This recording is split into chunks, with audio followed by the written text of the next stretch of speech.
So Henry IV has been king for a while now, but he never gets a moment's rest for two big reasons. Reason number one being the very people who helped him snag the throne from the probably unfit and incapable but still duly appointed previous king, Richard II, remember him, namely the Percy family of Northumberland. Daddy Northumberland is a ruthless operator, and his son Hotspur got that name for a reason. He cannot wait to jump in once the fighting begins. Spoiler, Hotspur gets it in the end, and the leg.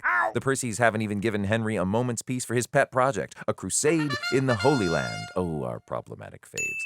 Reason number two for King Henry's insomnia, his allegedly grown son Hal is too much of a tavern hound to trust with even the simplest job. Leave him alone for 5 minutes and he's somehow with his drinking buddy Sir John Falstaff, bigger fave, even more problematic, and his bunch of low-rent cutthroat cronies, pranking each other, robbing innocent passers-by, though is anyone innocent is a question even more legitimate in this story than Henry's claim to the throne, and sometimes pranking and robbing at the same time. He even cold-cocked the Lord Chief Justice for bugging one of said low-life pals. The justice locked the prince up for it, which did not sit well. So, things came to a boil with the rebels and with daddy-son issues, but it seemed to work out okay in the end, what with Hal killing Hotspur in mano-a-mano combat, or anyway, espada.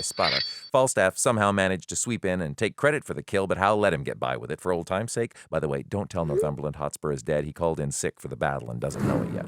The rebels lost at Shrewsbury Field, but they're ready for don't call it a comeback, but definitely a second round, this time with the Archbishop of York leading the charge. He's hoping he can get Northumberland back in the game. The king has forces in France and off in Wales right now, so York is hoping to creep in and get this done without too much of a fight.